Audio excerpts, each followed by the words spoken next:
Jeremy, it's always the million-dollar question. Yes, the last 3 years we haven't been there.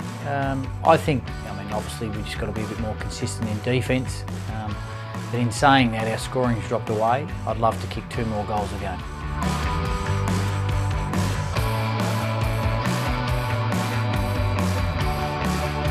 Brendan, there's no doubt Tim's had a super pre-season. He's got a huge motor, and with Dylan obviously leaving at the end of the year, there's a spot open in our midfield. He's played a fair bit of midfield thus far, but there's no doubt his time in the middle will increase dramatically.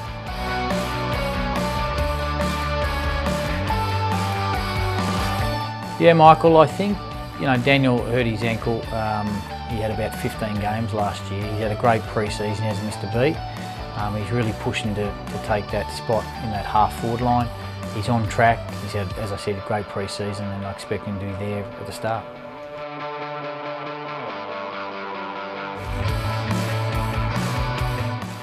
Tom, absolutely. No doubt this question's going to be asked a fair bit this year, but hopefully by the start of the season I'm saying we're all done and dusted and signed up for 5 or 6 years. But the dialogue we're having with the 2 guys has been terrific, and we're really confident as a footy club that they'll stay.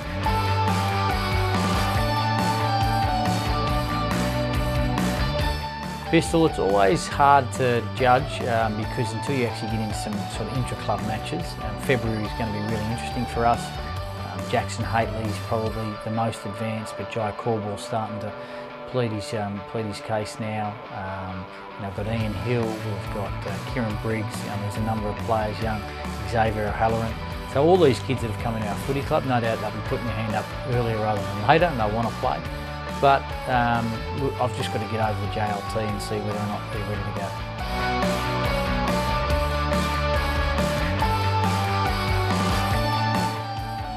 Sam, firstly off the field, he's really involved heavily with Eshaw in the AFL women's program, which is fantastic. He's got a coaching side that he really wants to explore.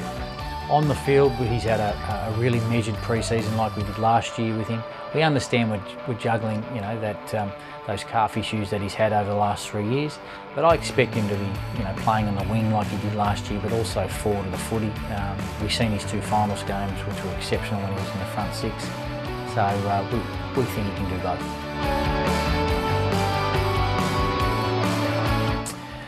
Yeah, Ian Hill's come from obviously WA. He was picked 22.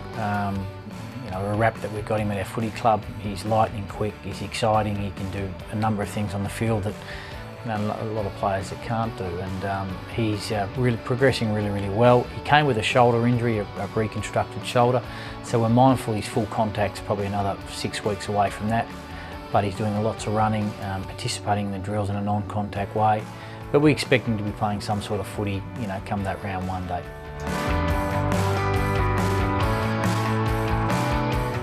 I expect him to play round 1. He's had 4 or 5 weeks of really good running. We'll give another 4 or 5 weeks of good running and training, and by that time we'll get a good indication. It's just whether or not I play him in one of the JLT games, but everything going to plan right now, he'll be in the round 1 team.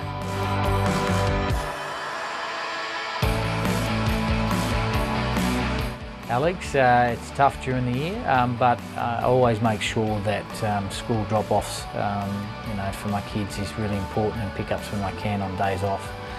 But at night time I do get home at a reasonable hour to spend time with them. But they love coming to footy, which is a great bonus. So, my kids and my wife, really have, invested heavily in the Giants, and so when I'm at the footy, they're there as well, and afterwards is great time.